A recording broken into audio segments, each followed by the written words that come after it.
PAS yang memerintah. Soalan saya, adakah PAS itu munafik berdasarkan tafsiran daripada Hadi Awang tadi? Hashtag PAS munafik, tuan-tuan. Tolong. Hashtag PAS munafik. Sekarang ini hashtag PAS munafik. Soalan saya mudah. 2021, bila disebut royalty tidak diberikan, adakah Hadi Awang meludah ke muka dia sendiri mengatakan bahawa PAS itulah munafik kerana dia telah menarik balik royalty daripada Kelantan dan Terengganu dan diumumkan oleh Menteri Keuangan yang dilantik oleh PAS sendiri sewaktu mereka menjadi kerajaan pada tahun 2021. Itu soalan saya. Okay? So, kita baca lagi. Right. Okay, kita baca lagi. Demikian juga kepada wakil PAS yang dan rakan Perikatan Nasional bersama dengan PAS dikuasai oleh orang Melayu supaya mereka tidak lagi menye duit nanti, maka rakyat tidak akan menyokong mereka. Ini tidak dilakukan kepada parti selain daripada PAS. Apakah kerana wajah Islam pada PAS menyebabkan mereka berbuat demikian? Adakah kerana wajah Islam pada PAS? Tuan-tuan, saya nak tanya. Sewaktu PAS memerintah pada tahun 2021, 2020-2022, adakah PAS menidakkan bantuan ataupun menidakkan peruntukan kepada pembangkang?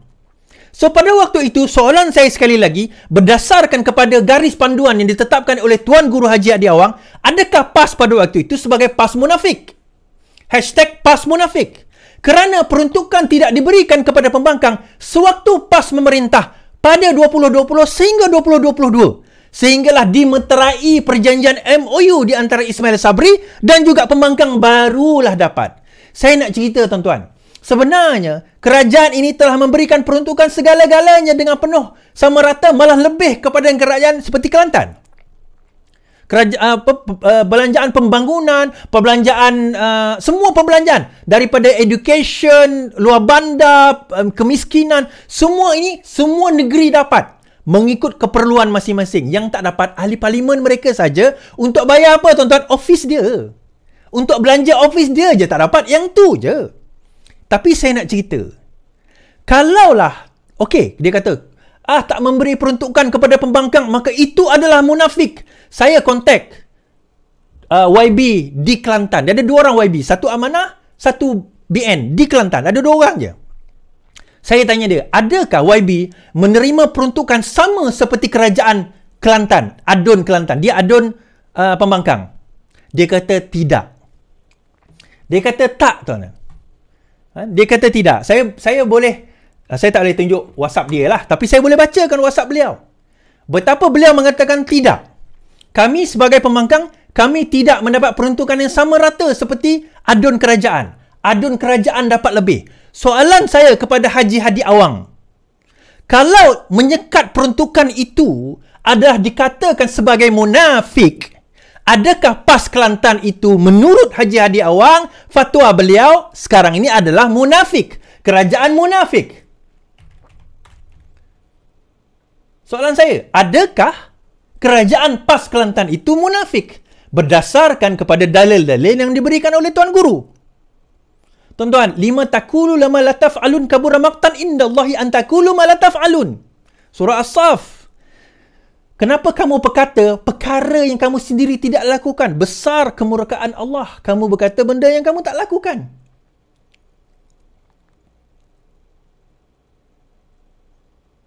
Saya baca.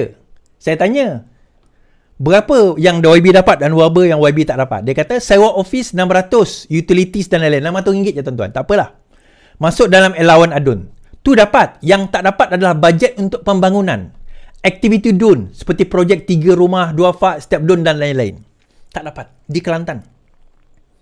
So, kalau menggunakan logik akal Tuan Guru Haji Hadi Awang, Tuan Guru yang paling hebat menurut orang PAS, so adakah kerajaan Kelantan itu munafik?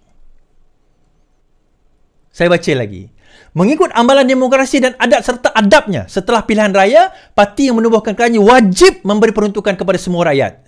Saya tanyakan, adakah rakyat Kelantan tidak mendapat peruntukan perbelanjaan daripada kerajaan pusat? Adakah pembangunan, wang-wang pembangunan itu tidak terdapat ataupun tidak diberikan kepada rakyat negeri Kelantan?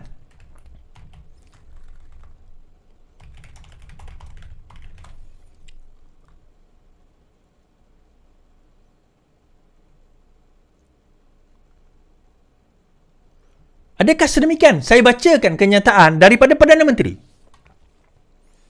Saya bacakan kenyataan daripada Perdana Menteri. Tetapi Kerajaan Negeri Kelantan sendiri tak bagi kepada aduan pembangkang dia. So kalau ikut logik ini, hashtag PAS munafik, tuan-tuan. Kalau inilah dikata kalau PH munafik, maka PAS juga adalah parti yang munafik. Hakikatnya Kelantan penerima bantuan, ini 2018. Saya nak kena cari yang awal sikit. 2018 pun, ini 2018. Pun yang terbesar, tuan-tuan. 2018 pun yang terbesar.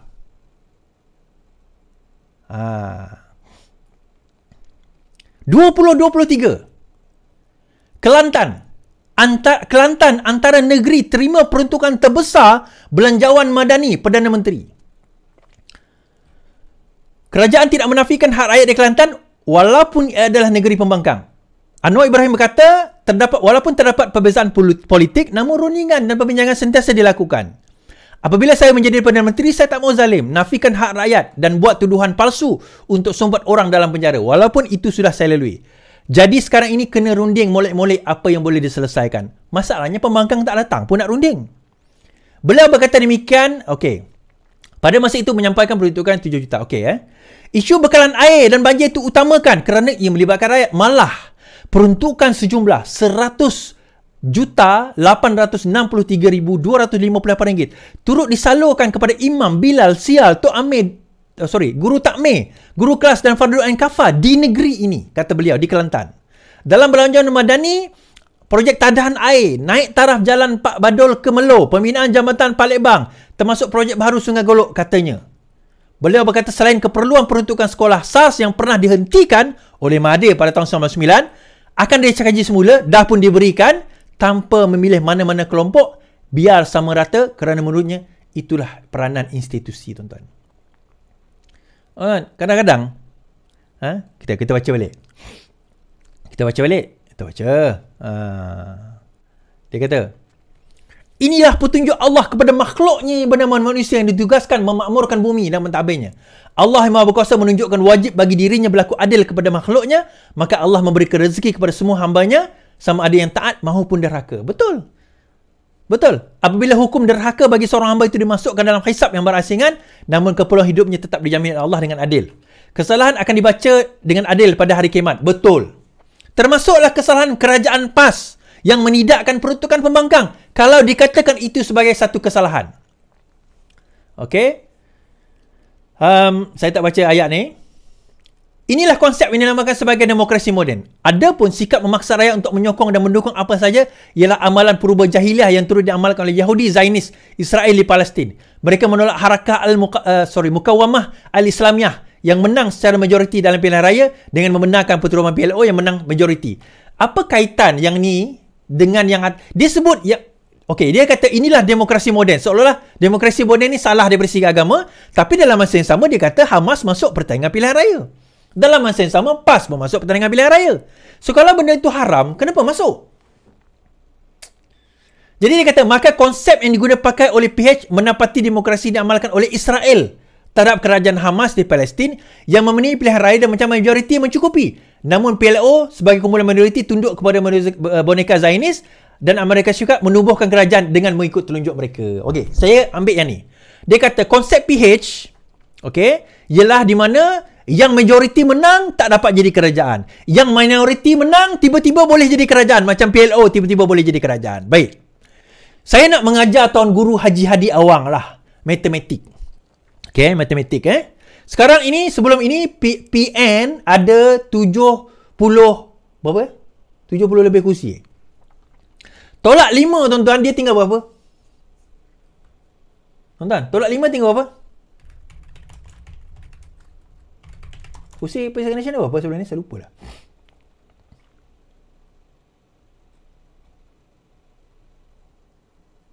Kat komen berapa?